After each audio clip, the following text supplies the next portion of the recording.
तो आज ये इंपॉर्टेंट क्वेश्चंस जो हैं वो सारे डिस्कस करते हैं इसके एएस के। सबसे पहले पढ़ते हैं question number 1।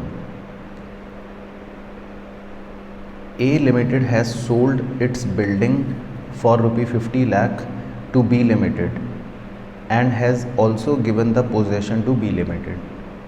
The book value of the building is 30 lakh rupee. As on 31 March 2001, the documentation and legal formalities are pending. The company has not recorded the sale and has shown the amount received as advance. Do you agree with this treatment? Basically क्या हुआ कि ए company ने B company को 50 लाख रुपए में अपनी building बेच दी।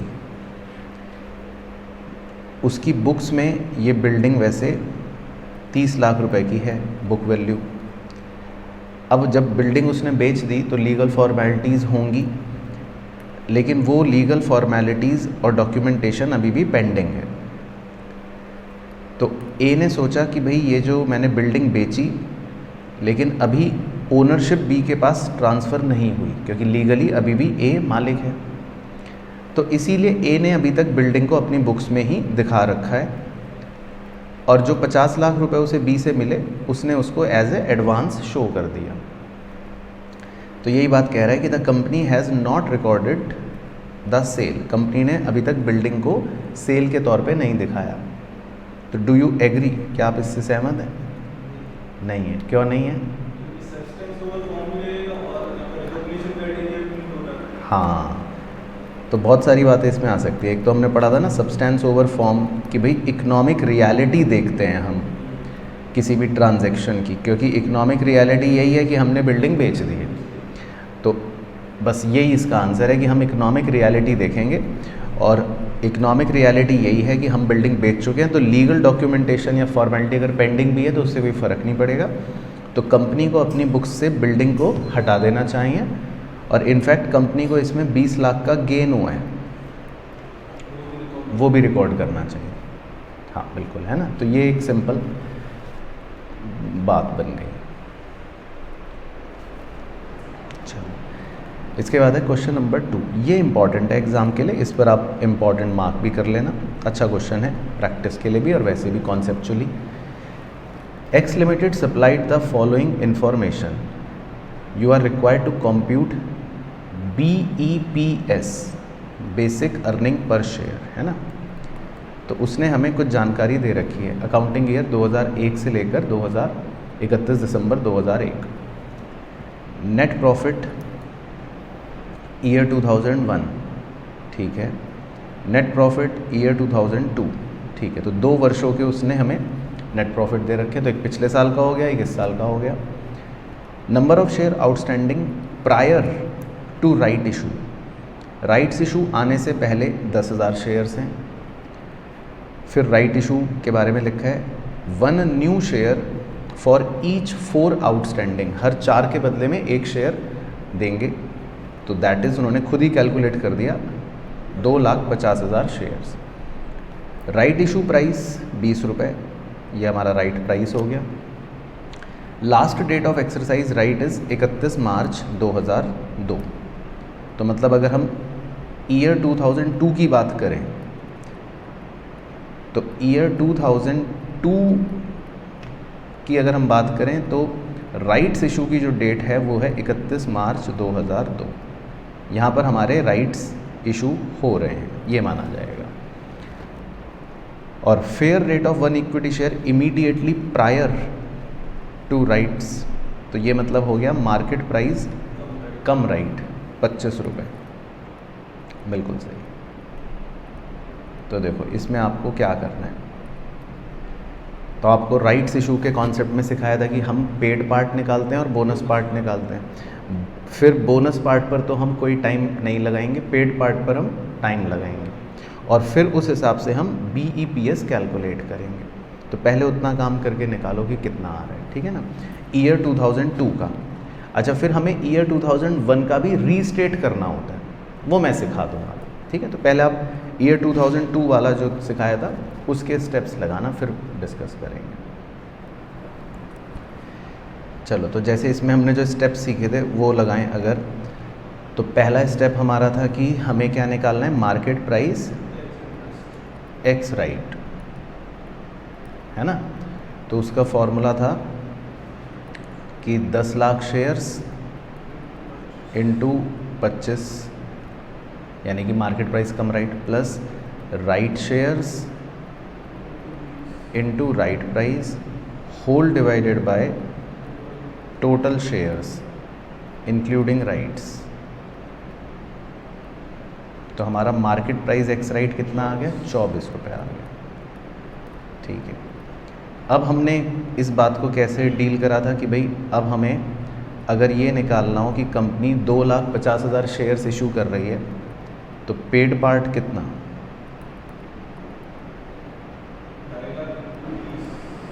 2.5 lakh shares into 20 upon 24, 2,08,333 approx. और बोनस पार्ट कितना,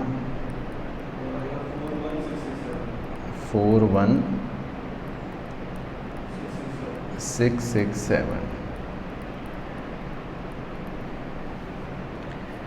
तो अब जब हम नंबर ऑफ शेयर्स आउटस्टैंडिंग निकालेंगे, मतलब अब हम इस क्वेश्चन को ऐसे डील कर लेंगे, हम ये मान लेंगे कि कंपनी के पास ओपनिंग में 10 लाख शेयर्स थे और 31 मार्च को कंपनी ने 2,08,333 और इशू कर दिए। बाकी बोनस जो है वो विदाउट टाइम लग जाएंगे। तो अब निकाला, वो निकाला, हाँ वो निकालो, वेटेड आउटस्टैंडिंग नंबर की वो कितना आएगा। तो weighted average outstanding number of shares कितने हो गए, तो 10 लाख शेयर्स थे ओपनिंग में, तो ये तो पूरे एज इट इज़ ही रहेंगे, मतलब 12 महीने लेट से, इन पर तो कोई टाइम का चक्कर नहीं। प्लस अब हम मान लेते हैं कि कंपनी ने 2,08,000 इतने शेयर्स और इशू करे थे 9 महीने के लिए, क्योंकि 31 मार्च को करे थे। तो ये कितना आ रहा है, 1,56,249.7। तो इसको 250 कर लेते हैं अप्रॉक्स। और बोनस शेयर्स 41,667, तो इन पर कोई टाइम पीरियड लगेगा नहीं। तो कितना आ गया, 11,917। ठीक है, तो थोड़ा अप्रॉक्सीमेशन डिफरेंस आ रहा है, तो हम इसको अप्रॉक्स कर लेते हैं अराउंड, क्योंकि राउंड फिगर रख लेते हैं ना। तो 11,97,900 ले सकते हैं, ऐसा कर लेते हैं। थोड़ा सा अप्रॉक्सीमेशन डिफरेंस है बस, या 920 भी कर सकते थे। मतलब मेन है कि वो हमारे जो शेयर्स हैं आउटस्टैंडिंग वेटेड एवरेज शेयर्स, उनको हमने थोड़ा सा अप्रॉक्सीमेट कर लिया। तो ये हमारा डिनोमिनेटर आ गया बस। तो अब हम पहले अगर ईयर 2002 का BEPS निकालेंगे, तो ईयर 2002 का तो हम डायरेक्टली निकाल लेंगे 30 लाख रुपए डिवाइडेड बाय 11,97,900 अप्रॉक्सीमेटली। तो कितना आ जाएगा करके देखो कैलसी पर, 2.5। ठीक है, तो 2.5 आ गया हमारा 2002 का। और 2001 का अगर हम पहले निकालें नॉर्मल, तो ईयर 2001 का अगर निकाले, तो पिछले साल तो 20 लाख रुपए के हमारे नेट प्रॉफिट था, और पिछले साल कितने शेयर्स थे, 10 लाख। तो पिछले साल का तो था EPS 2, लेकिन हमें पिछले साल का EPS रीस्टेट भी करना पड़ता है ना। तो ये मैं थोड़ा सा सिखा देता हूँ दोबारा से। तो पिछले साल का जो EPS है उसको रीस्टेटेड कर देंगे कि अगर राइट शेयर्स का प्रभाव अभी पड़ रहा होता तो फिर मतलब क्या होता। तो नेट प्रॉफिट तो वही ले लेंगे हम 20 लाख डिवाइडेड बाय, अब शेयर्स को हम एडजस्ट कर देते हैं। कि भाई कितने शेयर्स होंगे वो हम एडजस्ट कर देते हैं। तो इसको हम करने के लिए एक एडजस्टमेंट फैक्टर का भी सहारा ले सकते हैं। तो ये आप लिख लो स्टार डाल के।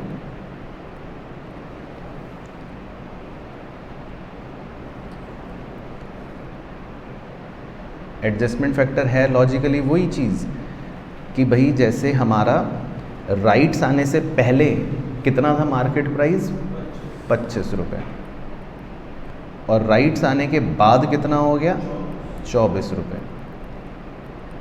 तो मतलब इसको एडजस्टमेंट फैक्टर नाम दे दिया 1.04 कि भाई राइट्स अगर नहीं आए थे तब तक मार्केट प्राइस 25 के भाव पे चल रहा था, राइट्स की वजह से वो 24 हो गया, तो मतलब राइट्स का जो इफ़ेक्ट पड़ा वो 1.04 पड़ा कि भाई आपके पास जो भी मतलब वैल्यू थी वो वैल्यू संख्या शेयरों की बढ़ जाएगी लेकिन वैल्यू उतनी ही रहेगी। तो अब जैसे हमारे पास 10 लाख शेयर्स थे तो आप 10 लाख शेयर्स को मल्टीप्लाई कर दो 1.04 से 10,40,000। तो इसको बोलते हैं कि पुराने साल का ईपीएस रीस्टेटेड कर दिया, तो नंबर ऑफ शेयर्स थोड़े से बढ़ा दिए, तो इसीलिए वैल्यू थोड़ी सी कम आएगी, नया आंसर कम आएगा 1.92 अप्रॉक्स।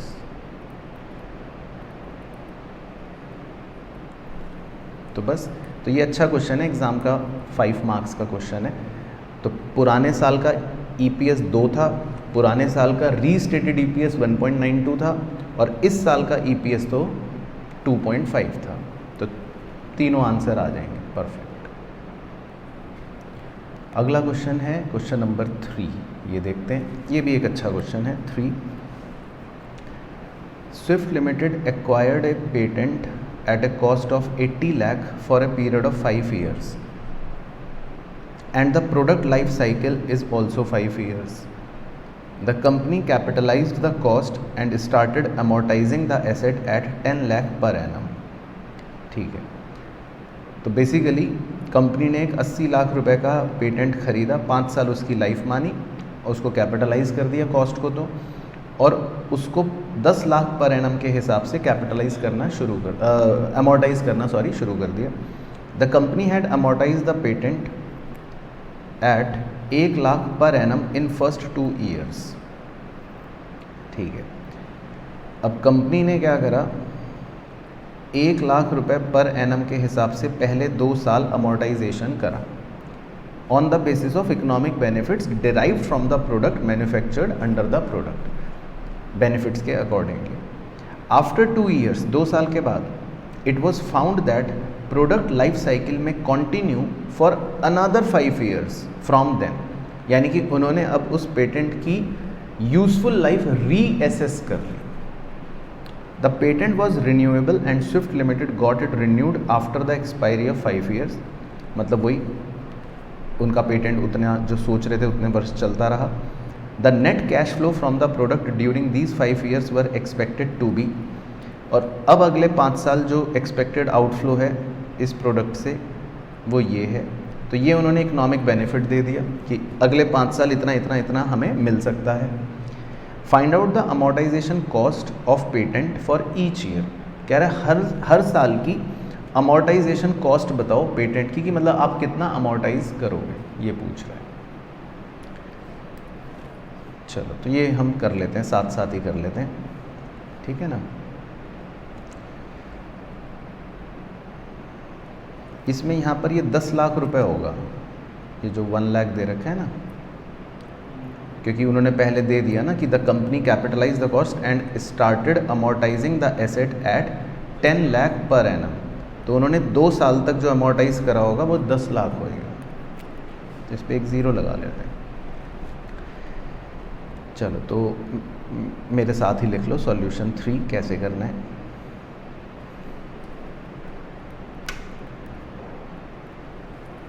तो हम इसमें ऐसे बना लेते हैं एक टैबुलर फॉर्मेट में, ईयर 1 2 3 4 5 6 7, ठीक है। 2 के बाद एक ऐसी डॉटेड लाइन बना देता हूँ जस्ट अपने रेफरेंस के लिए।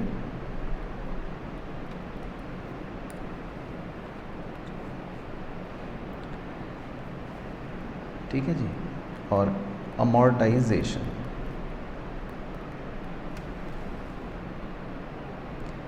अब पहले साल हमने कितना अमोर्टाइज करा, 10 लाख, ये उसने दे रखा था। दूसरे साल कितना अमोर्टाइज करा, 10 लाख, ये भी उसने दे रखा था, है ना। 2 साल हमने 10-10 लाख रुपए अमोर्टाइज करा। तो मतलब नीचे ऐसे समझाने के लिए कर देता हूँ, हमने 80 लाख रुपए का पेटेंट खरीदा था, एक साल उसको डेप्रीशिएट कर लिया, मतलब अमोर्टाइज कर लिया 10 लाख, दूसरे साल फिर उसको अमोर्टाइज कर लिया 10 लाख। तो अब 2 साल के बाद क्या वैल्यू बची उसकी, 60 लाख। अब यहाँ पर हमने रीअसेस करा कि भाई यहाँ से तो ये एसेट 5 साल और चल सकता है ना। 1 2 3 4 5 साल और चल सकता है। तो अब हमें बचे हुए 60 लाख को इन ओवर द 5 ईयर्स अमोर्टाइज करना पड़ेगा। लेकिन मैं अगर वैसे कर दूं SLM की 12 लाख तो गलत हो जाएगा, क्योंकि उसने हमें क्या दे रखे थे, हाँ, अगले 5 साल के एक्सपेक्टेड इकोनॉमिक बेनिफिट्स दे रखे थे, 36, 46, 44, 40 और 34। तो मतलब लिख लेता हूँ 36, 46, 44, 40, 34। तो अब हम 60 लाख रुपए को जब रिमेनिंग 60 लाख को अमोर्टाइज करेंगे ओवर द 5 ईयर, तो इस रेशो में करेंगे। तो ये रेशो पहले निकाल लेते हैं कि ये क्या आ रहा है, 36, 46, 44, 40 और 34, 2 से कट जाएगा, 18:23:22:17। तो 60 लाख को इस रेशो में डिवाइड करो और 5 साल का निकालो आंसर, फिर मुझे भी बताना क्या आ रहा है। तो कितना कितना आ रहा है, मतलब 10,80,000, 13,80,000, 13,20,000, 12 लाख और 10,20,000। सही। तो अगर हम टोटल करेंगे तो 80 लाख ही आ जाएगा। तो हमने पूरा 80 लाख का पेटेंट अमोर्टाइज कर लिया, सिंपल। तो समझ आया। तो ये भी एक अच्छा डिसेंट क्वेश्चन था रीअसेसमेंट को लेकर, है ना, AS 26 का, इंटेंजिबल एसेट। उसके बाद क्वेश्चन नंबर 4। क्वेश्चन नंबर 4 में देखो क्या लिखा है, classify the following into either operating और फाइनेंस लीज। ये एक सिंपल क्वेश्चन है, बस हमको ये बताना है कि कौन सा इनमें से ऑपरेटिंग लीज है और कौन सा फाइनेंस लीज है। तो फाइनेंस लीज की वो कंडीशन CS आपको सिखाई थी कि भाई क्या ध्यान रखना है ना। तो नंबर 1 में कह रहे हैं, lessee has the option to purchase the asset at the lower than fair value at the end, finance lease, है ना, बिल्कुल सही। Economic life of asset is 7 साल, लीज टर्म इज 6 साल, but asset is not acquired at the end of lease term. नहीं, finance lease. देखो, क्योंकि ये एसेट की सब्सटेंशियल लाइफ को कवर कर रहा है। एक कंडीशन ये भी थी ना कि अगर मान लो एसेट की यूजफुल लाइफ है 7 साल और हमने लीज पर दे दिया 6 साल के लिए, तो ये एक तरह से उसका सब्सटेंशियल पीरियड ऑफ लाइफ को कवर कर गई लीज। तो ये भी एक ये कंडीशन बन गई, क्योंकि इसीलिए फाइनेंस लीज। कोई भी कंडीशन जैसी फाइनेंस लीज से टकरा गई तो बस वो फाइनेंस लीज है। उसके बाद third, economic life of the asset is 6 साल, लीज टर्म इज 2 साल, but the asset is of special nature and has been procured only for use of the lessee, financially. Last condition थी, है ना, हाँ, क्योंकि स्पेशल नेचर लिख दिया उसने। और fourth, present value of MLP is equal to X, fair value of asset is Y।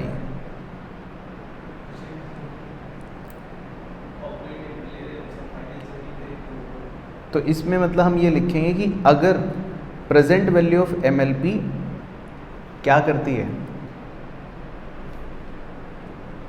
Substantially अगर इक्वल होगी, है ना। एक कंडीशन ये भी थी ना फाइनेंस लीज की कि अगर प्रेजेंट वैल्यू ऑफ MLP लगभग फेयर वैल्यू के बराबर हो जाए, लगभग, है ना, सब्सटेंशियली इक्वल, तो वो भी फाइनेंस लीज हो सकती है। तो इसमें हम यही मतलब मेंशन कर देंगे कि अगर मान लो X सब्सटैंशियली इक्वल होगा वाई के, हाँ फेयर वैल्यू के, तो फिर हम मान लेंगे कि भाई ये भी फाइनेंस लीज। तो बेसिकली ये इस क्वेश्चन की उसकी चाल थी, फाइनेंस लीज की कंडीशनें रिवाइज करवाने की। ठीक है, तो ये तो एक सिंपल क्वेश्चन था। चलो question 5, AB limited launch a product for producing product X in October. The company incurred 20 lakh रुपए towards research. Due to the prevailing market condition, the management came to the conclusion that product cannot be manufactured and sold in the market for next 10 साल. The management hence wants to defer the expenditure to write off to future years. तो कह रहा है बताओ applicable accounting standard के हिसाब से क्या होगा। वेरी गुड, अकाउंटिंग स्टैंडर्ड 26 है, रिसर्च वाला। हाँ, तो रिसर्च के बारे में तो हमने पढ़ ही रखा है कि वो कहानी इमोशनल सुनाएगा कि भाई ऐसा हो गया वैसा हो गया, लेकिन हमें कुछ कहानी नहीं सुननी। रिसर्च का खर्चा अगर है तो हम उसको P&L में पूरे के पूरे को सेम ईयर में ही चार्ज कर लेंगे, डेफर शेफर कुछ नहीं करेंगे। उसके बाद question number 6, mister Raj, a relative of key management personnel received remuneration of 2.5 lakh रुपए for his services in the company for the period 1 April to 30 June. On 1 July he left. Should the relative be identified as at the closing date on 31 March 2002 for the purpose of AS 18? मतलब थोड़ा सा ऐसे diagram बना के समझा देता हूँ। Late से कि 1 अप्रैल से हमारा साल शुरू हुआ। अब की मैनेजमेंट पर्सनल का भतीजा मान लेते हैं, रिलेटिव नहीं, भतीजा नहीं सॉरी, इसमें तो रिलेटिव हमने पढ़ा था, मान लेते हैं भाई, brother sister mother father late से। तो ब्रदर काम करता था, 3 महीने तक काम करा उसने, फिर उसने नौकरी छोड़ दी। अब जब 31 मार्च 2002 की बैलेंस शीट का मतलब साल का एंड आया, तो अब वो ये लिखा जा रहा है कि भाई हमने उसको 2.5 लाख रुपए की सैलरी दी थी। तो क्या आप AS 18 के तहत उसको मतलब ये आइडेंटिफाई करोगे कि ये मतलब रिलेटिव था? हाँ, तो AS 18 हो गया रिलेटेड पार्टी डिस्क्लोजर। तो उसमें बताओ क्या हम डिस्क्लोज करेंगे? करेंगे। हाँ, तो ये हमने पढ़ रखा है ना कि अगर की मैनेजमेंट पर्सनल का कोई रिश्तेदार भी क्यों ना हो, वो भी रिलेटेड पार्टी डिस्क्लोजर के तहत AS 18 कहता है डिस्क्लोज करना पड़ेगा। तो हमें बताना पड़ेगा यूज़र को कि भाई देखो 3 महीने की 2.5 लाख रुपए की तनख्वाह इस की मैनेजमेंट पर्सनल के भाई को हमने दी है ना। फिर यूज़र जो मर्जी समझे कि भाई अच्छा ये नेपोटिज्म चल रहा है। उसके बाद question number 7, X limited sold goods to its associate company during the first quarter ending 30 June. ठीक है, तो X लिमिटेड ने पहले क्वार्टर तक अपनी एसोसिएट कंपनी को सामान बेचा। After that the related party relationship ceased to exist. उसके बाद इनका रिश्ता ख़त्म हो गया कि भाई अब तुम एसोसिएट नहीं हो। However goods were supplied as were supplied to any other ordinary customer. लेकिन मतलब उसके बाद भी ये काम करते रहे जस्ट इस तरह से कि भाई हम तो नॉर्मल जैसे बाकियों के साथ करते हैं वैसे तुम्हारे साथ कर रहे हैं। Decide whether the transaction of entire year have to be disclosed as related party transaction। ठीक, हाँ, तो हम इतनी ट्रांजैक्शनों को ही 30 जून तक की ही ट्रांजैक्शनों को शो करेंगे कि ये हमारी रिलेटेड पार्टी ट्रांजैक्शंस थी। उसके बाद क्योंकि रिलेटेड पार्टी का रिश्ता ख़त्म, तो फिर वो डिस्क्लोजर की रिक्वायरमेंट भी ख़त्म। तो हम मतलब जितनी ट्रांजैक्शन शुरू के 3 महीने में होंगी उनको फिर रिलेटेड पार्टी डिस्क्लोजर में बताएंगे। बिल्कुल सर, ठीक है, तो ये भी सिंपल क्वेश्चन है। उसके बाद क्वेश्चन नंबर 8, इस पर आप 2 स्टार लगा लेना और मतलब लिख लो 100%। ये काफ़ी इंपॉर्टेंट क्वेश्चन है, मैं आपको सिखाऊंगा। इसमें हमें AS 22 का एक छोटा सा कॉन्सेप्ट कवर करना है, ठीक है ना, ये हम सीखते हैं। चलो तो इसमें पढ़ लेते हैं क्वेश्चन एक बार। Y limited is a full tax free enterprise for first 10 years of its existence. ठीक है, तो एक कंपनी जो है वो फुल टैक्स फ्री एंटरप्राइज है पहले 10 साल तक। ठीक है, तो मैं ऐसे बना देता हूँ कि भाई मान लो ये एक कंपनी है, इसको इनकम टैक्स रूल्स के तहत पहले 10 साल तक टैक्स फ्री रहने का आशीर्वाद मिला है। इसको बोलते हैं टैक्स में टैक्स हॉलीडेज़, है ना। 10 साल तक 1 2 3 4 5 6 7 8 9 और 10, तो 10 वर्षों तक ये मान लेते हैं फ्री रहेगी, टैक्स नहीं देना इसको। And is in the second year of its operation, फिलहाल अभी इसका दूसरा साल चल रहा है काम का।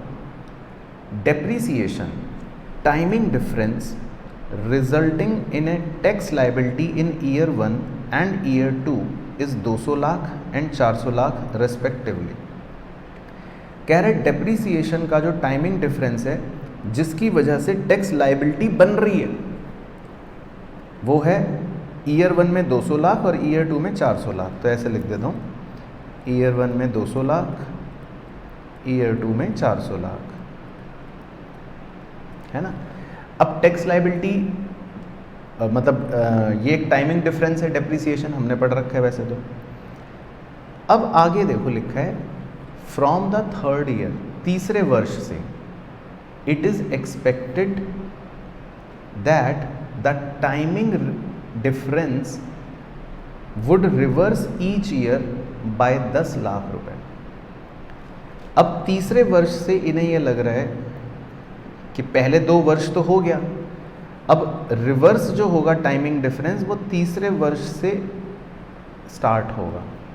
तो यानी इसको मैं रेड कलर से लिख देता हूँ, यानी कि रिवर्सल जो है इसका वो तीसरे साल से स्टार्ट होगा। और रिवर्सल में दे रखा है कि वो जो रिवर्स होगा हर साल 10 लाख रुपए होता रहेगा, हर साल कितना होता रहेगा, 10 लाख रुपए होता रहेगा। ठीक है, अब इसमें जो ये शुरू के 10 साल है, ये टोटल 10 साल का जो समय है, ये ध्यान रखना है, इन्हें कहा जाता है टैक्स हॉलीडेज। यानी कि ये कंपनी जो है ये छुट्टियों पर है 10 साल की, कि इसको 10 साल तक कोई भी टैक्स नहीं देना। ठीक है ना। तो आप पहले इतना डायग्राम बना लो इस क्वेश्चन के लिए, ठीक है ना। तो ये बना लो आप अंडरस्टैंडिंग के लिए, क्योंकि एक AS22 का एक नियम है जो मुझे यहाँ पर आपको बताना है, तो उसके लिए ये डायग्राम पहले बना लो। तो बेसिकली शुरू के 2 साल में हमने डेप्रीसिएशन चार्ज कर लिया, यानी कि टाइमिंग डिफरेंस है, जो अगले साल से 10-10 लाख रिवर्स होना शुरू होगा, है ना। मतलब इनकम टैक्स रूल्स हो सकते हैं अलग होंगे, अकाउंटिंग में हमने अलग कर रखा होगा, और कंपनी जो है वो टैक्स हॉलीडेज पर है 10 साल के। ये 10 साल का टोटल समय हो गया। ठीक है, तो पहले आप इतना बनाओ फिर मैं आगे बताता हूँ।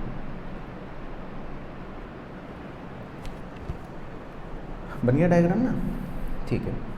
बाकी मैं एक बार दोबारा समझा देता हूँ। जैसे एक बच्चा कह रहा है सर क्वेश्चन क्या है, तो क्वेश्चन समझने के लिए AS22 का मूल समझना ज़रूरी है। देखो हमने एक एग्जाम्पल करा था, पहले वो समझाता हूँ।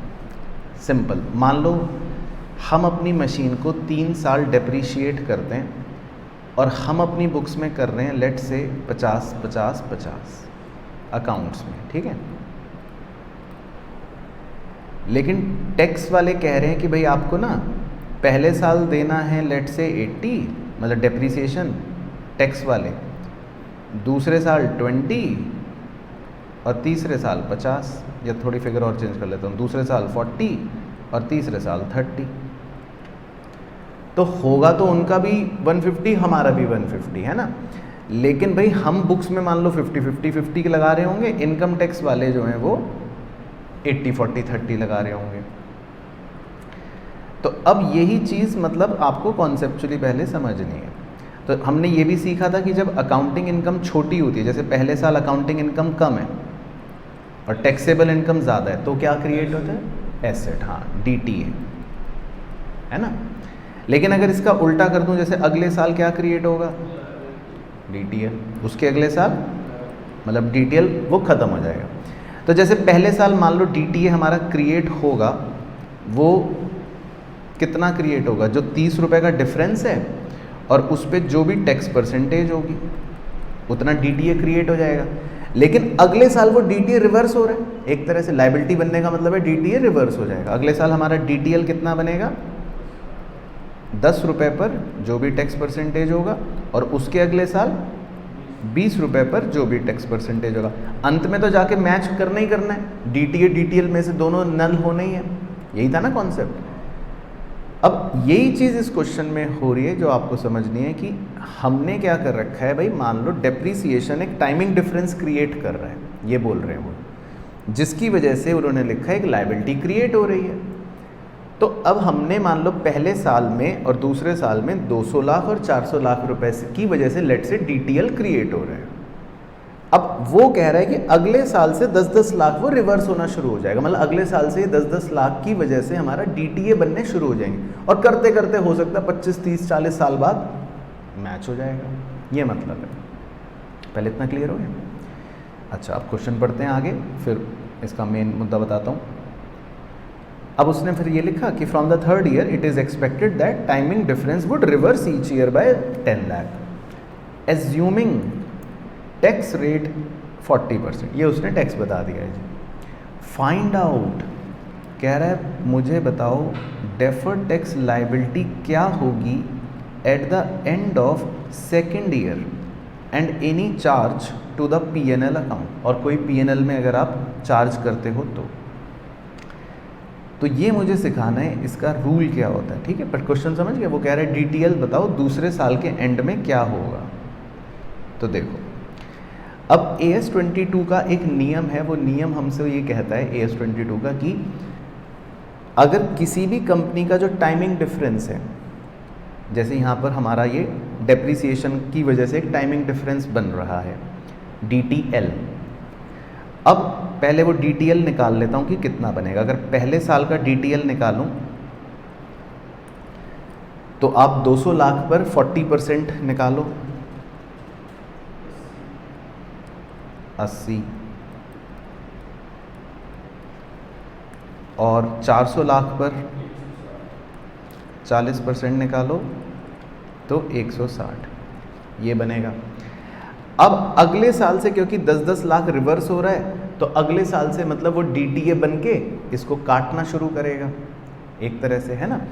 तो देखो AS22 का नियम ये होता है कि जब हम पहले साल DTL रिकॉर्ड अगर करने वाले हैं और इसका reversal within the tax holidays ही हो रहा है, तो उतने पोर्शन के DTL को हम रिकॉर्ड नहीं करते हैं फिर। तो यानी कि जितना रिवर्सल टैक्स हॉलीडे पीरियड के अंदर होगा ना, उतने अमाउंट से हम DTL को रिकॉर्ड नहीं करेंगे, यानी कि उतने अमाउंट के इफेक्ट से DTL को रिकॉर्ड नहीं करेंगे। मान लो मैं वैसे निकालता, लेट से वैसे निकालता हूँ, अब 10 लाख पर मेरा DTA कितना बनता, 40% अगर निकालो 4 लाख, उसके अगले साल 4 लाख, उसके अगले साल 4 लाख, उसके अगले साल 4 लाख, अगले 8 साल तक 4-4 लाख, कितना हो जाता, 32 लाख रुपए हो जाता ना, है ना। तो हमारा AS22 का नियम ये कहता है कि जब मैं अपनी बुक्स में DTL शो करूँगा ना पहले साल, तो 80 लाख नहीं शो करूँगा। जितना reversal within tax holidays हमें मिल जाता है ना, उसको हम इसमें से नेट ऑफ कर देते हैं। तो मुझे पता है कि मुझे विद इन टैक्स हॉलीडेज कितना DTA, मतलब कितना DTA मिल जाएगा, 32 लाख का।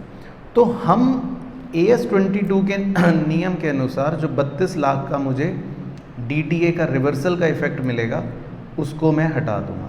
तो पहले साल मतलब मेरा ये कितना आ जाएगा, 48। तो पहले साल मेरा DTL जो है वो सिर्फ 48 लाख रहेगा। ये है बस AS22 का नियम। बाकी दूसरे साल तो जो है वो रहेगा, पूरा हो जाएगा, क्योंकि सारा रिवर्सल हमारा ख़त्म हो गया। तो हमें बस ये सीखना था कि आखिर ये रिवर्सल जो होता है, इसका बेनिफिट कह लो या इसका इफ़ेक्ट कह लो, जो विद इन टैक्स हॉलीडेज़ हमें मिलने वाला है, वो हम पहले साल में से ही क्या करते हैं, एडजस्ट करते हैं। तो मतलब मैं अपनी बैलेंस शीट में पहले साल के एंड में, ऐसे लिखने के लिए दिखा रहा हूँ, पहले साल के एंड में मैं अपनी बैलेंस शीट में DTL 80 लाख नहीं दिखाऊंगा। नॉर्मल क्वेश्चन होता तो 80 लाख हो जाता, लेकिन टैक्स हॉलीडेज का ये रूल होता है कि अगर कोई रिवर्सल आपको विद इन टैक्स हॉलीडे ही मिलने वाला है तो आप पहले साल में उसको नेट ऑफ कर दो। तो मैं पहले साल में DTL सिर्फ 48 लाख ही दिखाऊंगा, और दूसरे साल में तो 1,60,000 है। तो दूसरे साल का अगर मैं ऐसे ही बनाने के लिए समझाऊं तो दूसरे साल का DTL तो मेरा, हाँ, 48 पहले से था, 160 और हो जाएगा, तो दूसरे साल का मेरा DTL 208 हो जाएगा। ये है, ठीक है, समझ आ गया पॉइंट। तो ये नोट कर लो पहले तो कि भाई, मतलब इसको चलो मैं वैसे नोट करवा देता हूँ, बट कहानी समझ आ गई ना, तो हम इसको यहाँ पर ऐसे नोट कर लेते हैं थोड़ा अलग तरीके से, डायग्राम के नीचे, कि DTL ब्रैकेट में लिख लेना first year is equal to 200 lakh into 40%। तो वैसे कितना DTL आ रहा था अपना, 80 लाख, लेकिन हम उसमें से माइनस करेंगे। बस ये माइनस का ही रूल सिखाना था कि हम क्या माइनस कर रहे हैं, कि जितना reversal within tax holiday मिल जाएगा उसके इफेक्ट को हटा देंगे। तो मैं ऐसे लिख देता हूँ कि माइनस कर रहे हैं reversal within tax holidays.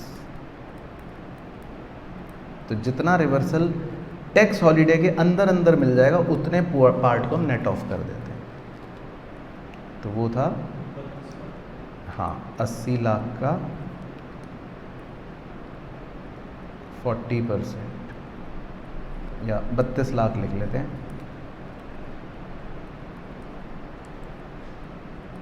32 lakh. तो बस पहले साल का DTL हम दिखाएंगे 48 लाख। और ये 32 लाख आया कैसे, ये आपको समझना है कि 10 लाख प्लस 10 लाख प्लस 10 लाख, 8 साल तक हमें 10 लाख रुपए रिवर्स होंगे।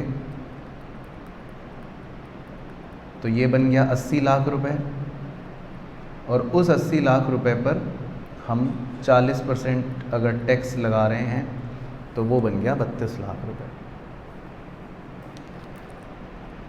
बाकी DTL सेकेंड ईयर का जो है वो आपका एज इट इज़ रहेगा, 600 लाख, नहीं सॉरी 400 लाख पर 40%, 1,60,000, 160 lakh.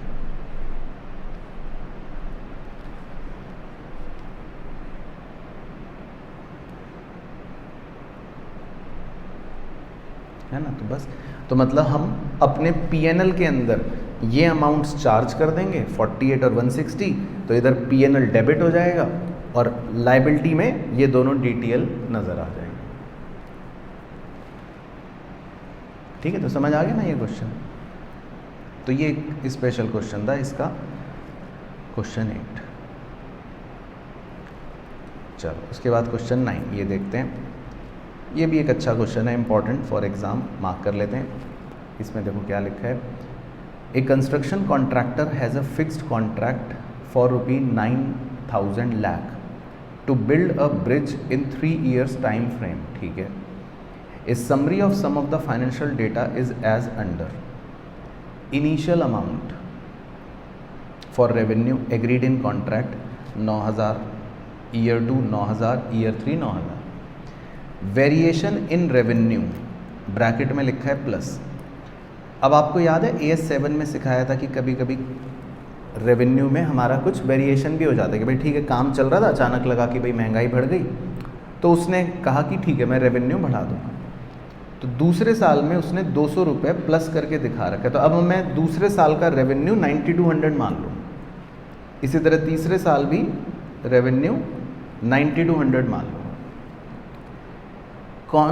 Contract cost incurred up to the reporting date, कि कितना कॉन्ट्रैक्ट पे आप खर्च कर चुके हो। पहले साल के एंड तक 2093, दूसरे साल के एंड तक 6168, तीसरे साल के एंड तक 8100। इस पे एक तारा लगा हुआ है 6168 पर और 8100 पर 2 तारे लगे हुए हैं। तो एक तारा और दो तारे की कहानी नीचे पढ़ते हैं। एक तारे में लिखा है includes 100 lakh rupee for standard material stored at the site to be used in year 3। अच्छा, तो कह रहा है 6168 के अंदर 100 रुपये ऐसे हैं जो हमें अगले साल काम में इस्तेमाल करने उस सामान के। और दो तारे में क्या लिखा है, 8100 के दो तारे में लिखा है एक्सक्लूड्स 100 रुपये for the standard material brought forward from year 2। ठीक है, तो बेसिकली हम अब क्या समझदारी दिखाएंगे बताओ, माइनस कर देंगे, उसमें ले लेंगे। तो मतलब हम 6168 को मान लेंगे कि ये खर्चा 6068 है इस साल, क्योंकि कंस्ट्रक्शन में वो लगा, और इसमें जो 100 रुपये थे वो थर्ड ईयर में यूज़ होने थे। तो थर्ड ईयर के खर्चे को हम कितना मान लेंगे, 8200 मान लेंगे। बाकी कह रहा है estimated profit for whole contract, कह रहा है जो हमें मुनाफा लग रहा है पूरे कॉन्ट्रैक्ट का, पहले साल 950, दूसरे साल 1000, तीसरे साल 1000। अच्छा, फिर क्या नीचे लिखा है, the variation in cost and revenue in the second year has been approved by the customer. जो भी वेरिएशन थी वो कस्टमर ने अप्रूव कर दी है। ठीक है, तो एक कहानी है। Compute year wise amount of revenue, खर्चा, contract cost to complete and सबसे इंपॉर्टेंट प्रॉफिट और loss to be recognised in P&L as per AS7। चलो, तो ये भी अच्छा कॉन्सेप्चुअल क्वेश्चन है पूरा AS7 रिवाइज करने के लिए, तो ये हम साथ साथ कर लेते हैं, ईयर वाइज ईयर निकाल लेंगे। ठीक है ना, तो लिख लेते हैं सॉल्यूशन।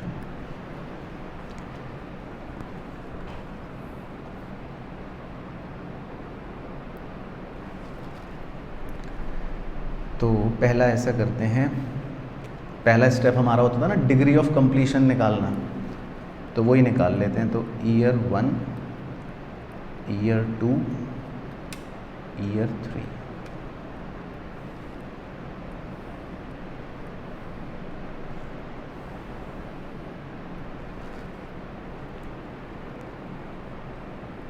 अब उसका फॉर्मूला होता था कि भाई जो भी हमारी टोटल कॉस्ट है वो डिनोमिनेटर में और ऊपर जितना खर्चा हुआ, लेकिन उसने हमें टोटल एस्टिमेटेड कॉस्ट दे नहीं रखी है ना। तो अब हम देखो टोटल एस्टिमेटेड कॉस्ट कैसे निकालेंगे, ये देखना ध्यान से।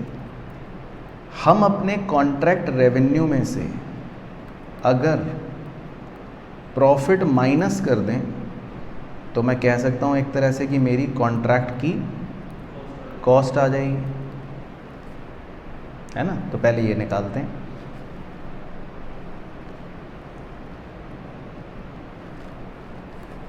तो कॉन्ट्रैक्ट रेवेन्यू आप बता दो क्वेश्चन में से देख के कितना था। पहले साल तो 9,200, दूसरे का भी 9,200। एस्टिमेटेड प्रॉफिट्स कितने दे रखे थे उसने तीनों साल के, 950, 1000 और 1000।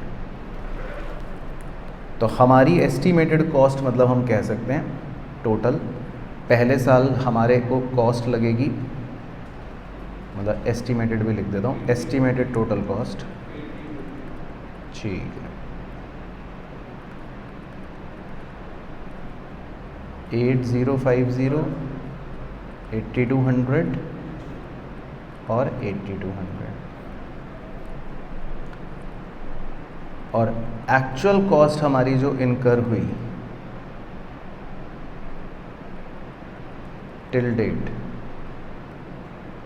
पहले साल 2093, 6068 वो हमने ठीक कर ली थी, और 8200। तो अब हम निकाल सकते हैं डिग्री ऑफ कंप्लीशन, कि अगर मैं पहले वर्ष के हिसाब से देखूं कि कितनी है डिग्री ऑफ कंप्लीशन, तो कितनी हो जाएगी, 2093 मैंने खर्च कर लिया और लग रहा है टोटल खर्चा होगा 8050 का, 36%, 26। ठीक है, दूसरे साल टोटल खर्चा मुझे लग रहा है होगा 8200, और मैं अब तक 6068 खर्च कर चुका हूँ, तो कितने परसेंट, 74%। और तीसरे साल तो शक्ल पे ही दिख रहा है 100%। तो लिख दूँ डायरेक्ट या नाटक करें? चलो कर लेते हैं नाटक। 100%। और तीसरे साल तो 100 आना ही है वैसे भी, क्योंकि 3 साल का ही कॉन्ट्रैक्ट था। तो ये तो हमारे हो गए सबसे पहले डिग्री ऑफ कंप्लीशन, पहला स्टेप तो हो गया। अब हमें बस ईयर वाइज उसने कहा था कि मुझे खर्चा भी बता देना और ईयर वाइज रेवेन्यू भी बता देना और ईयर वाइज प्रॉफिट भी बता देना। तो वो हम अगली टेबल में बना लेते हैं। तो इसी तरह एक और टेबल बना लेते हैं, ईयर 1, ईयर 2, ईयर 3।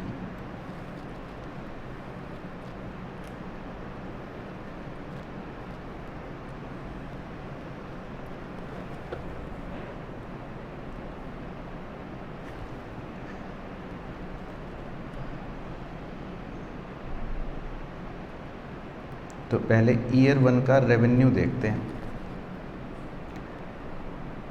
कि कितना रिकॉर्ड करेंगे हम। 9,000 दे रखा था टोटल रेवेन्यू और 26% डिग्री ऑफ कंप्लीशन, तो 2340। ठीक। फिर ईयर 2 में रेवेन्यू हमारा हो गया था 9200 और 74% कंप्लीशन 6808। ठीक है। और तीसरे वर्ष में भी रेवेन्यू 9200, डिग्री 100%, तो रेवेन्यू 92।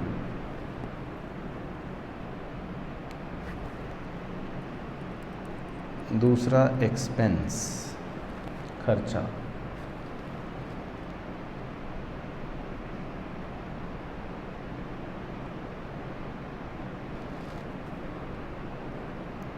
तो एक्सपेंस कितना था हमारा 2093 पहले साल, तो निकाल ही रखे हैं ना हमने ऊपर, वैसे तो ये रहे 2093, 6068 और 8200। तो ये लिख लेते हैं, तो गिवन ही हो गया, ऊपर निकालिए तो पहले साल का 20093, 6068 और 8200। तो रेवेन्यू में से एक्सपेंस माइनस कर देते हैं, तो प्रॉफिट कितना आ जाएगा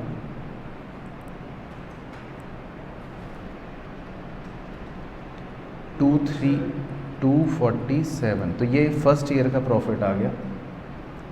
सेकेंड ईयर का 740, लेकिन इसमें ये ध्यान रखना है 740 तो आया क्यूमुलेटिव 2 साल का, जिसमें से ईयर 1 का आप माइनस कर दो तो खाली खाली ईयर 2 का आ जाएगा 493। ठीक है। और ईयर 3 का प्रॉफिट 1000, लेकिन उसमें से 2 साल का जो कमा चुके ऑलरेडी रिकॉग्नाइज कर चुके वो माइनस कर दो 260। तो हमारे ईयरली प्रॉफिट्स मतलब आ जाएंगे 247, 493 और 260। याद आ गया बिल्कुल जो हमने स्टेप करे थे, है ना? तो उसी को बस हमने टैबुलर फॉर्मेट में प्रेजेंट कर लिया। तो ये भी 5 नंबर का क्वेश्चन है, उसमें हमसे ईयरली प्रॉफिट पूछ सकता है या एक्सपेंस रेवेन्यू पूछ सकता है। ठीक है, तो ये भी अच्छा क्वेश्चन था। 2 चीज़ें इसमें बनानी थी टेबल की। उसके बाद देखते हैं, अब अगला है क्वेश्चन नंबर 10। क्वेश्चन नंबर 10 में क्या कह रहा है, द फॉलोइंग इन्फॉर्मेशन ऑफ मेघना लिमिटेड इज प्रोवाइडेड। तो कुछ जानकारी दे रहा है। Number 1, goods of 60,000 were sold on 20 March, but at the request of the buyer these were delivered on 10 April. तो देखो हमारा फाइनेंशियल ईयर तो 31 मार्च को एंड हो जाता है, तो गुड्स हमने बेचे तो हैं 20 मार्च को यहाँ पर, लेकिन हमने डिलीवर करे बायर को 10 अप्रैल को यहाँ पर, थोड़ा सा आगे, है ना? गुड्स बेच दिए 20 मार्च को, डिलीवर करे 10 अप्रैल को। तो अब बताओ इस फाइनेंशियल ईयर में इसको सेल माने या नहीं माने? क्यों? हाँ, तो हम पोजेशन तो वैसे भी नहीं देखते। सेल अगर आज कर दी और गुड्स कल डिलीवर कराए तो मैं कब रिकॉर्ड करूँगा? हाँ, तो AS9 में रेवेन्यू रिकॉग्निशन में हमने यही पढ़ा था ना कि रेवेन्यू हम कब रिकॉर्ड करते हैं? जिस दिन ऑब्लिगेशन जो है वो रिसीव करने की मेरी जनरेट हो गई। तो मैंने अगर सामान आज बेचा है तो मेरे लिए तो आज ही obligation to receive money create हो गई। बाकी डिलीवरी चाहे मैं तो करूँ 5 साल बाद लो तुम, उससे मुझे क्या है।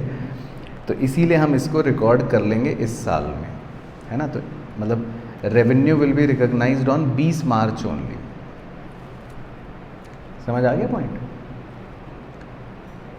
सेकंड, ये AS9 का क्वेश्चन है पूरा। Second, on 15 January goods of 1,50,000 were sent on consignment basis, of which 20% of the goods unsold lying with the consignee on 31 मार्च।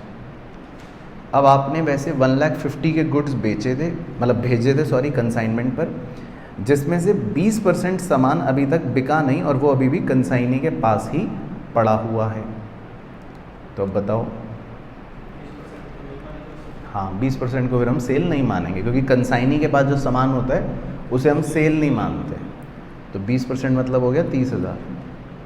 तो 30,000 रुपये के सामान को हम सेल नहीं मानेंगे। इसी तरह third, 1,20,000 worth of goods were sold on approval basis on 1 दिसंबर।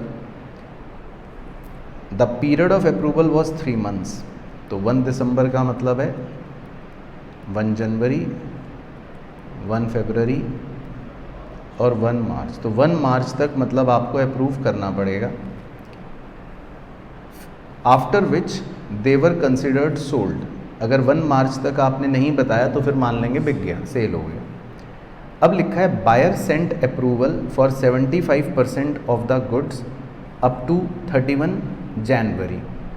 अब बायर ने 75% गुड्स जो हैं उनका अप्रूवल तो 31 जनवरी तक दे दिया था, एंड नो अप्रूवल और disapproval received for the remaining goods till 31 March. Remaining goods जो पेंडिंग पड़े हैं वो अभी भी, मतलब अप्रूवल के लिए भी और डिसअप्रूवल के लिए अभी तक मतलब पेंडिंग पड़े हैं, उनका कोई भी अप्रूवल या डिसअप्रूवल रिसीव नहीं हुआ रिमेनिंग गुड्स का। तो अब हम क्या करेंगे? हाँ, क्यों? क्योंकि हाँ, बिल्कुल सही। तो क्योंकि उसको 3 महीने का हमने पूरा समय दिया, लेकिन अगर वो अभी भी पेंडिंग ही चल रहे हैं 31 मार्च को भी, तो हमने तो पहली कंडीशन लगा दी थी कि भाई देखो तुम बता दो समय से, नहीं बताओगे तो हम सोल्ड ही मानेंगे। तो ये पेंडिंग वाले भी सोल्ड ही माने जाएंगे। तो मतलब हम तो इस बार पूरा ही अपना रेवेन्यू मतलब सेल मान लेंगे। बिल्कुल सही। और fourth part, apart from the above the company made a cash cell of 7,80,000। Trade discount 5% was allowed on cash cell. तो ये तो सिंपल है, 5% माइनस कर देंगे, कितना आएगा? 780 का 5% माइनस कर दो, 741। तो हम कितना सेल दिखाएंगे? 741। तो ट्रेड डिस्काउंट तो हमने बचपन में भी पढ़ा था कि इसको हम रिकॉर्ड नहीं करते। उसके बाद क्वेश्चन नंबर 11, ये मैंने आपको सेम क्वेश्चन करवाया था, तो ये एक बार आप करके देखो फटाफट। बिल्कुल सेम एग्जैक्ट क्वेश्चन था। Ultra limited has provided for the following information: depreciation as per accounting record 4 lakh, depreciation as per tax record 10 lakh, unamortised preliminary expenses as per tax record 30,000।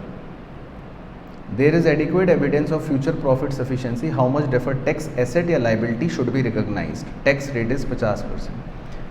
तो बस आपको ये बताना है DTA या DTL में से क्या बनाओगे, और बना के मतलब कितना बनाओगे वो निकाल के बताना है। क्या सिखाया था? देखो, डेप्रिसिएशन मतलब है खर्चा।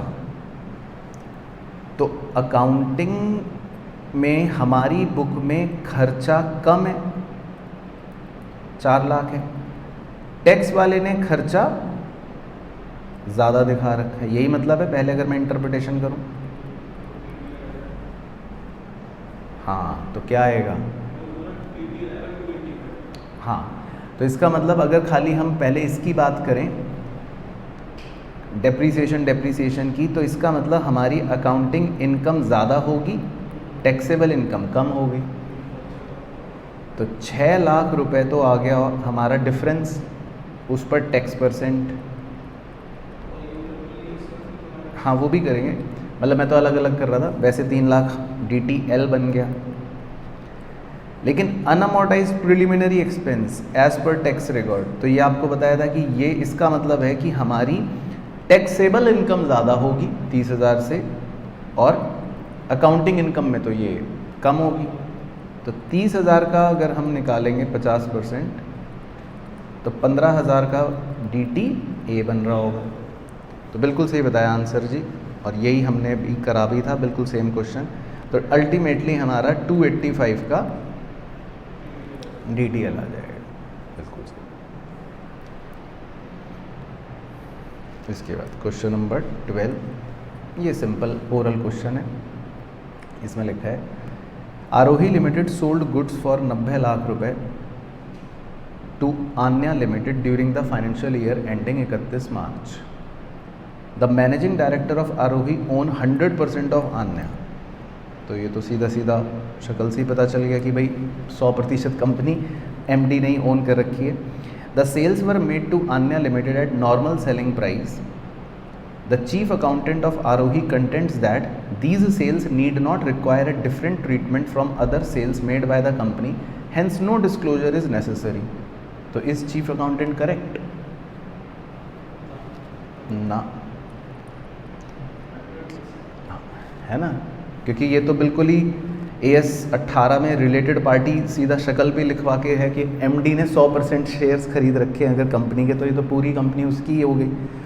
तो ये तो डिस्क्लोजर हमें करना ही पड़ेगा, इवन दो चाहे नॉर्मल सेलिंग प्राइस पर ही क्यों ना बेचा। मतलब अकाउंटेंट कह रहा था भाई बताना क्यों, जितना नॉर्मल बेचते हैं उतना ही तो बेचा, लेकिन फिर भी हम चार्टर्ड अकाउंटेंट कहेगा नहीं मुंशी जी देखो गलत बात नहीं चलेगी, AS 18 में अगर रिलेटेड पार्टी है तो हमें डिस्क्लोज करना पड़ेगा। चलो उसके बाद जी क्वेश्चन नंबर 13 करते हैं। ये एक इंपॉर्टेंट क्वेश्चन है, अच्छा क्वेश्चन है, ये भी आप मार्क कर लेना। इसमें लिखा है A limited signed on 1 April a construction contract for 1,50 lakh. ठीक है, तो ये तो हो गया अपना रेवेन्यू। Following particulars are expected in respect of the contract for the year ended 31 March 2002।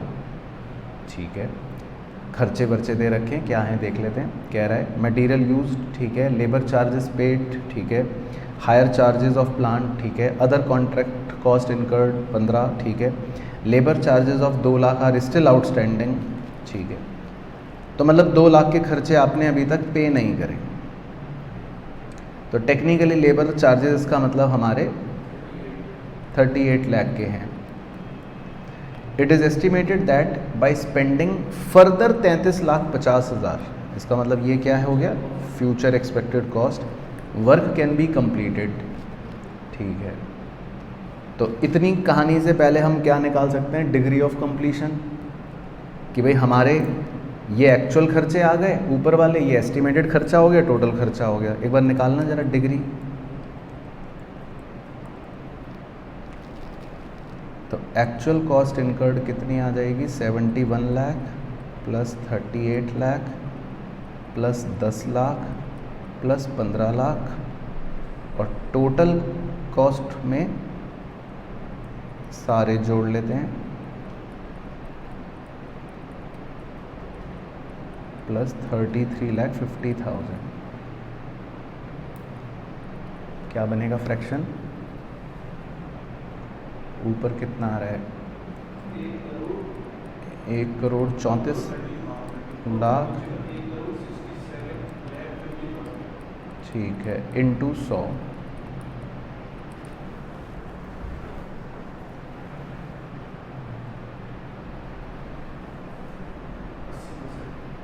80%।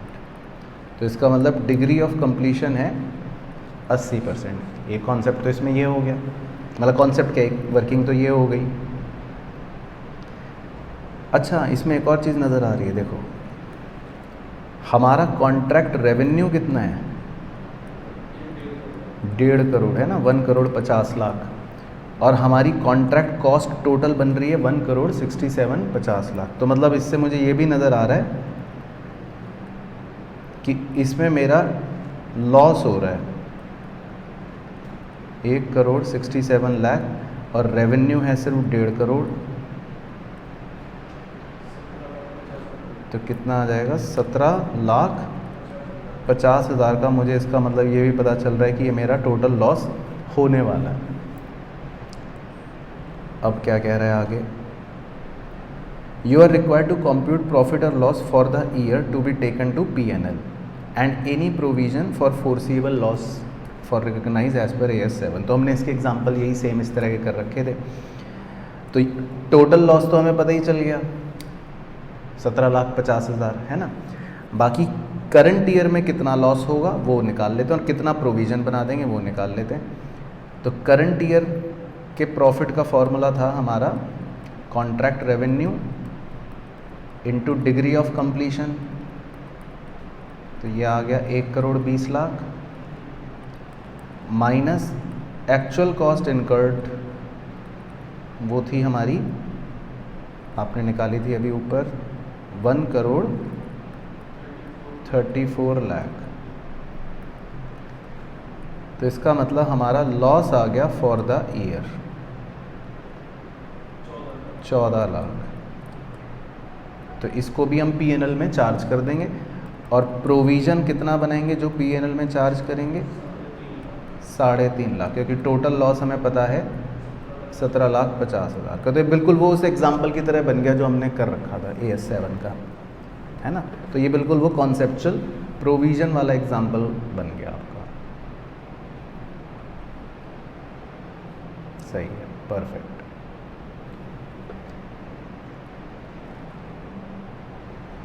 उसके बाद देखते हैं क्वेश्चन नंबर 14। इसमें लिखा है on 1 April a company had 6 lakh equity share of 10 each, bracket में लिखा है 5 पेड अप, ठीक है। On 1 September the remaining 5 was called up and paid by all share holders except 1 share holder having 60,000 shares, ठीक है। तो मतलब 1 सितंबर को ये मान लेते हैं हम कि 60,000 को छोड़कर बाकी सब तो फुल्ली पेड हो गए। The net profit for the year ending 31 March 2002 was 21,96,000 यानी 21,96,000 after considering the preference dividend 3,40,000, ठीक है। You are required to compute basic EPS as per AS 20। चलो तो ये आप करके देखो, तो सिंपल डायरेक्ट क्वेश्चन है। न्यूमरेटर तो आपको दे ही रखा है सीधा सीधा नेट प्रॉफिट, और वो भी आफ्टर पेइंग प्रेफरेंस डिविडेंड है 3,40,000, तो इसका तो कोई यूज़ नहीं है। तो 21,96,000 न्यूमरेटर तो आ ही गया। बस अब आपको ये दिमाग लगाना है कि डिनोमिनेटर कितना होगा, वेटेड एवरेज आउटस्टैंडिंग शेयर्स कितने होंगे, तो वो एक बार निकालो फिर करते हैं। चलो तो कितना आ रहा है जी नंबर, सही लग रहा है शक्ल से। तो देखो कैसे करना है, वेरी सिंपल। मतलब जैसे हम ऐसा मान लेते हैं कि 1 अप्रैल ओपनिंग वाले दिन हमारे पास 6 लाख शेयर्स थे, तो वो मान लेते हैं वो कितने वैल्यू वाले थे, 5 रुपये वाले थे। तो वैल्यू कितनी बन गई, 30 लाख, बिल्कुल सही। अब जब 1 सितंबर को हमने 6 लाख शेयरों पर 5 रुपये और मांगे, तो उसने बोला 60,000 ने तो नहीं दिए, तो इसका मतलब 60,000 तो अभी भी यही मान लेते हैं 5 रुपये वाले ही हैं, यही करा। और जो रिमेनिंग 5,40,000 शेयर्स हैं वो 10 के बन गए। तो कितनी वैल्यू आ रही है, 3 लाख, और ये वाली 5,40,000। अब वो कितने महीने के लिए, 1 सितंबर के बाद 7 महीने, 7/12 और ये भी 7/12। ठीक है, तो कितना आ गया ये?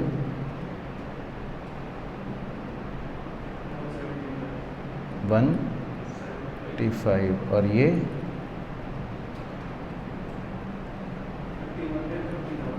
31,30,000, 31,50,000। ठीक है, तो इसका मतलब हमारी जो वैल्यू बन रही है वो कितनी बन रही है?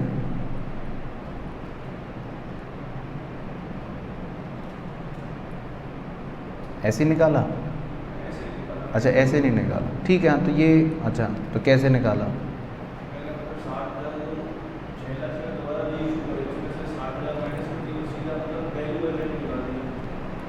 हाँ, क्योंकि ये 60 तो उन्हीं 6 के अंदर में ही तो पहले भी होंगे।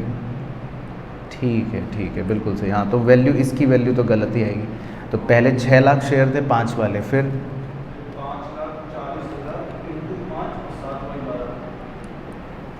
5,40,000 शेयर्स जो थे, एक तरह से वो हम मान लेते हैं उन्होंने 5 रुपये और दे दिए, 5 और आ गए, तो ये 7 महीने के लिए। हाँ, तो ये वैल्यू बता दो बस कितनी। ये तो पूरे 6 लाख तो पूरे 12 महीने के हिसाब से हो गए 30 लाख, और ये आएगा मतलब पहले कितना आएगा? 27 लाख और 7 महीने के लिए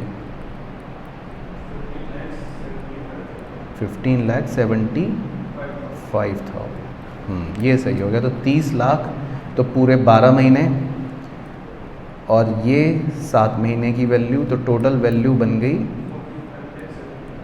45,75,000। ये तो हो गई वैल्यू। और हमें निकालने हैं नंबर ऑफ शेयर्स, तो 10 से भाग दे देंगे।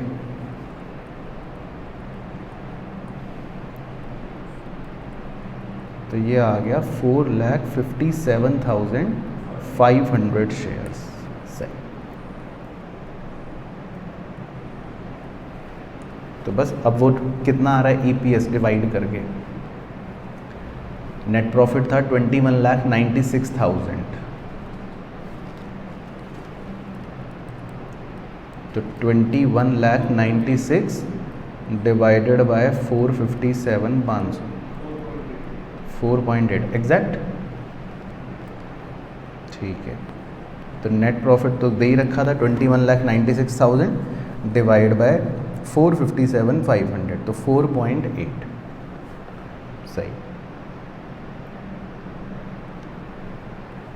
इसके बाद देखते हैं क्वेश्चन नंबर 15। ये सिंपल थ्योरेटिकल क्वेश्चन है, आप वैसे ही ओरली बता देना। The financial statement of alpha limited for the year ending 2001-2 were approved by board of director on 15 July.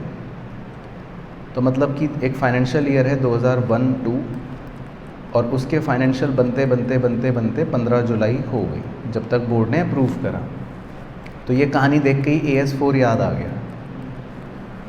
The following information was provided.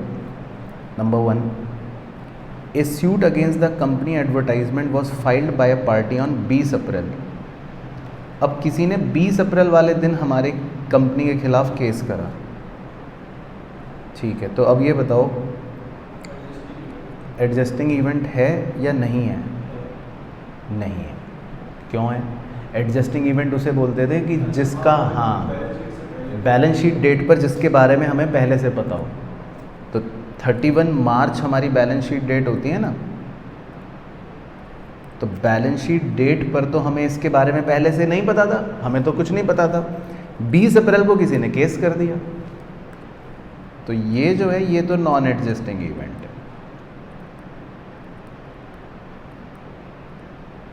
क्योंकि इसके बारे में हमें पहले से नहीं पता था। अब दूसरा वाला पढ़ो।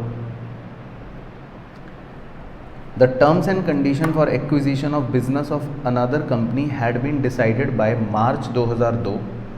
हमने किसी कंपनी को एक्वायर करने के लिए टर्म्स एंड कंडीशन मार्च के महीने में डिस्कस कर ली, but the financial resources were arranged in April and amount invested was 50 lakh.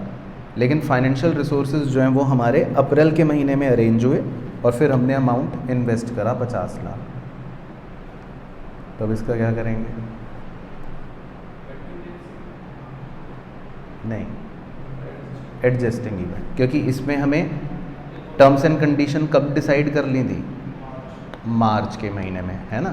तो ये हमें पहले से बैलेंस शीट डेट पर पता थी बात कि भाई हाँ ये हम मार्च में हम डिसाइड कर चुके हैं, तो इसीलिए ये है हमारा एडजस्टिंग इवेंट। और थर्ड, ये शायद अब एग्जाम्पल में भी करवाया था आपको, a theft of 5 lakh by cashier on 31 March was detected on 16 July. Date ध्यान से देखना, 16 जुलाई। और हमारे बोर्ड ने कब अप्रूव करा था? 15 जुलाई। तो 15 जुलाई को बही खाते पूरे कंप्लीट हो गए, अगले दिन पता चला अरे कैशियर ने तो चोरी कर ली थी। तो अब तो क्या है, कुछ नहीं होगा, क्योंकि अब तक 15 जुलाई से पहले पता लग जाता तो हम कर दे रहे। हाँ, लेकिन अब तो 15 जुलाई के बाद पता चल रहा है, अब तो बैलेंस शीट पे दस्तखत भी हो गए, सब कुछ हो गया, पब्लिक को पहुंचा दी, अब अगले साल दिखाएंगे इस चोरी को। ठीक, इसके बाद क्वेश्चन नंबर 16 देख लेते हैं। ये भी एक अच्छा क्वेश्चन है, ये हमने वैसे सेम क्वेश्चन करा है इस तरह का मतलब, लेकिन पढ़ते हैं क्वेश्चन। देखो, a machine was given on 3-year operating lease by dealer of the machine for equal annual lease rentals। यानी कि हमने 3 साल के ऑपरेटिंग लीज के लिए एक मशीन देनी है और इक्वल एनुअल लीज रेंटल्स हमें रखने हैं to yield 30% profit margin on the cost 1.5 lakh.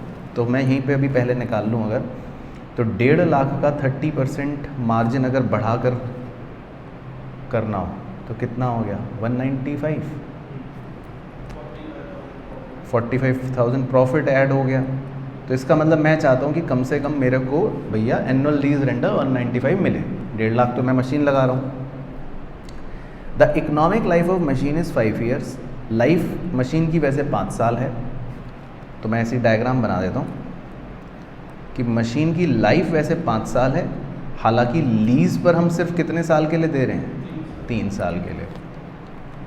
और लिखा है the output from the machine was estimated as 40, 50, 60, 80 and 70 units consecutively. तो 40, 50, 60, 80, 70 ये हो गए हमारे आउटपुट के ratio. Straight line depreciation in proportion of output is considered appropriate. ठीक है, कंप्यूट द फॉलोइंग। पहले तो कह रहा है एनुअल लीज रेंट निकालो, तो एनुअल लीज रेंट निकाल लेते हैं अभी। दूसरा कह रहा है lease rent income to be recognised in each operating year. कितनी लीज रेंट की इनकम आप रिकॉग्नाइज करोगे वो निकालो। ठीक है, और तीसरा कह रहा है डेप्रीसिएशन निकालो फॉर 3 ईयर्स ऑफ लीज। ठीक है, तो अब देखो कैसे निकालेंगे।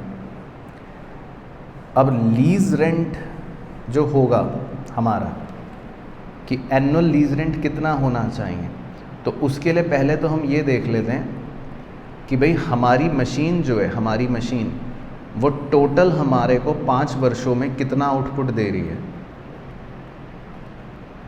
तो एक बार ये निकालते हैं टोटल आउटपुट कितना आ रहा है।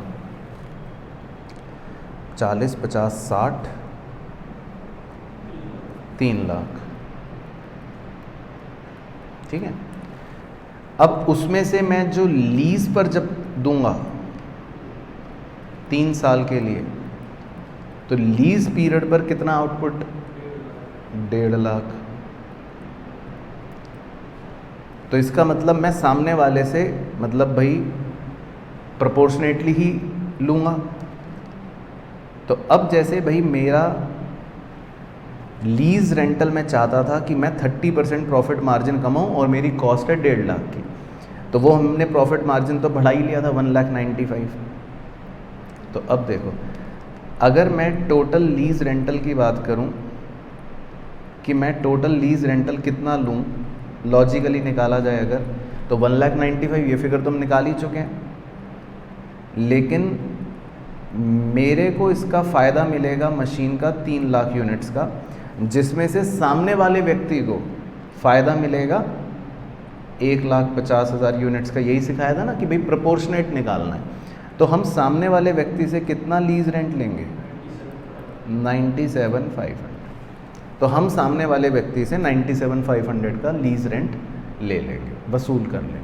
क्लियर हो गया ना? अब उसने कहा था लेकिन एनुअल लीज रेंट बता दो, तो वो आप 3 से डिवाइड कर लो।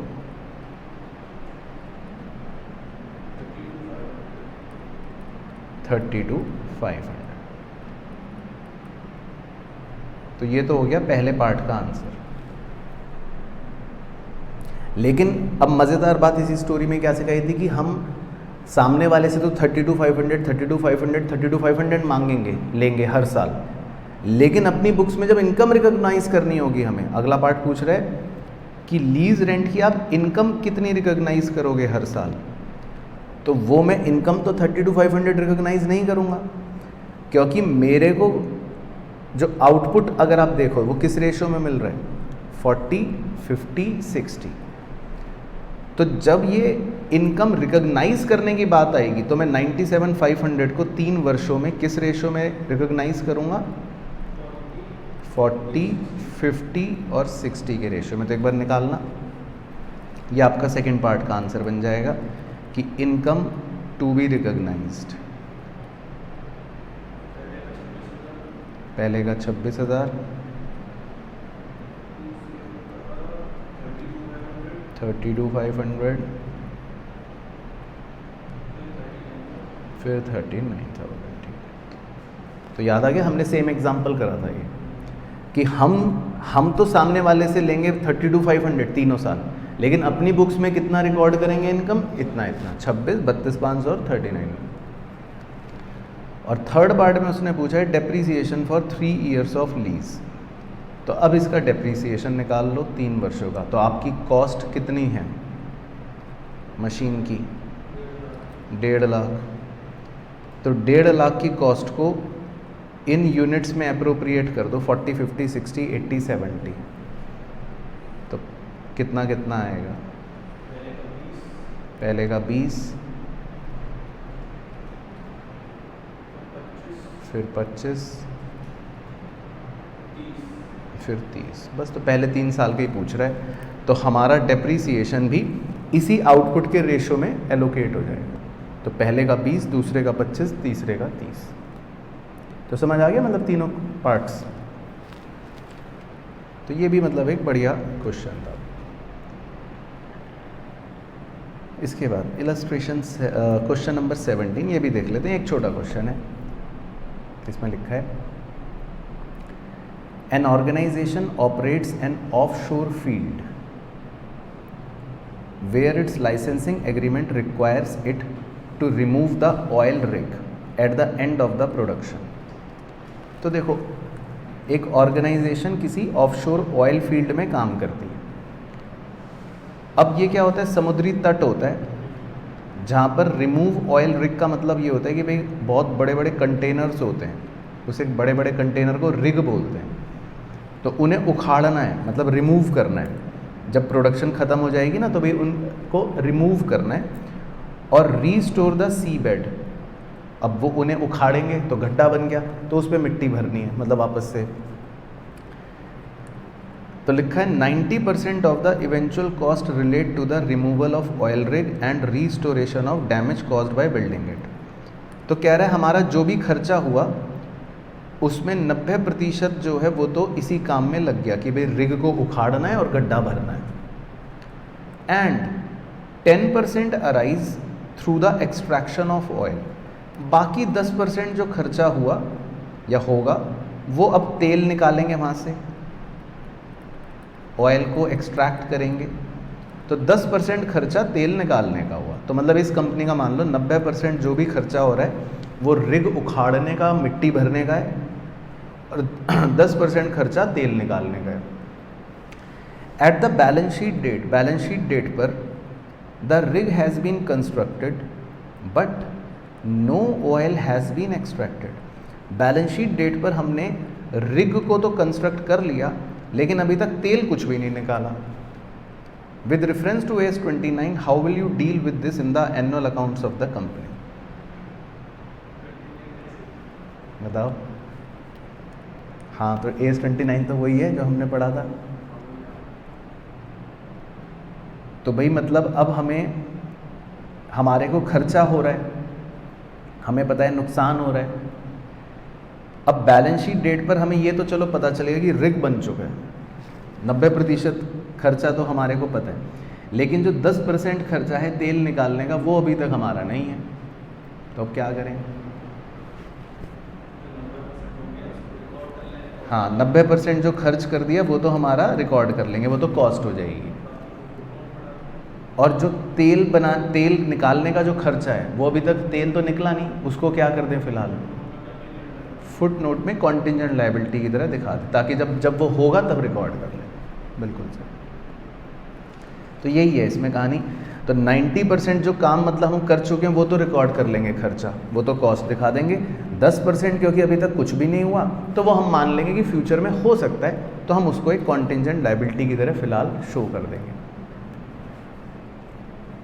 अच्छा, लेकिन हाँ इसमें भी ये बात यह है, अगर आप प्रॉबेबल हो तो कॉन्टिजेंट लायबिलिटी तो याद है कब दिखाते हैं? जब पॉसिबली रीजनेबली पॉसिबल है। लेकिन अगर आप प्रॉबेबल हो कि यार ये तो खर्चा होगा ही, फिर प्रोविजन बनाना पड़ेगा। तो हम अपने आंसर में दोनों बातों को ही कवर कर लेंगे ताकि AS 29 की कहानी कंप्लीट हो जाए। ठीक है ना? हालांकि कॉन्टिजेंट लायबिलिटी चांस ज़्यादा बेटर है, लेकिन फिर भी बताने के लिए। उसके बाद 18th और देख लेते हैं, एक लास्ट क्वेश्चन है, ये भी इम्पॉर्टेंट है। इसमें लिखा है, देखो क्या, ड्यूरिंग 2001-2 इस साल expenditure enterprise incurred cost to develop and produce a routine low risk computer software product as follows. तो देखो हम एक कंप्यूटर बना रहे हैं, बहुत ही प्यारा क्वेश्चन है। खर्चा कह रहा है completion of detailed program and design phase 1। सबसे पहले हमने एक प्रोग्राम और डिज़ाइन की डिटेल बनाई, कोडिंग एंड टेस्टिंग करी फेज़ 2, दूसरी कोडिंग करी फेज़ 3 एंड 4, टेस्टिंग करी वो भी phase 3 and 4, product masters for training materials, कुछ और ट्रेनिंग मटेरियल्स पर खर्चा करा फेज़ 5, और फिर जब हमारा प्रोडक्ट बन गया तो लिखा है पैकिंग द प्रोडक्ट, 1500 यूनिट्स हमने पैक कर दिए फेज़ 6। अब वो कह रहा है after the completion of phase 2, कह रहा है फेज़ 2 के कंप्लीशन के बाद it was established that the product is technically feasible for the market. तो मतलब देखो हम कोई कंप्यूटर प्रोडक्ट बना रहे हैं, सॉफ्टवेयर प्रोडक्ट, तो ऑब्वियसली फेजेस में बनेगा। अब इसकी तो नॉलेज मुझे भी नहीं है, तो पढ़ के भी अजीब सा लग रहा है क्या शब्द लिखे हैं, लेकिन जो भी है हम तो फेजेस से आइडिया लगा लेते हैं। तो फेज़ 1 और फेज़ 2 के बाद वो कह रहा है कि भाई यहाँ तक होने के बाद ना अब ये एक इंडिपेंडेंट प्रोडक्ट सा बन गया जो अकेले भी बिक सकता है। लेकिन वो अलग की बात है, हमने फिर फेज़ 3 भी करा, 4 भी करा, 5 भी करा, पैक भी करा और आगे बेचा। तो कह रहा है you are required to state how the above referred cost to be recognised in the books. तो लगाओ दिमाग। तो है तो ये कंप्यूटर सॉफ्टवेयर का क्वेश्चन, तो मतलब कौन सा AS हो गया? 6। हाँ, इंटेंजिबल एसेट, बिल्कुल सही है ना। तो अब क्या करें? वेरी गुड, 1 और 2 तो एक्सपेंस की तरह P&L में चार्ज हो जाएंगे, क्योंकि ये एक तरह से हम मान लेते हैं रिसर्च की तरह हो गए, है ना, शुरुआती दौर के खर्चे। बिल्कुल सही। उसके बाद 3 और 4 जो हैं और 5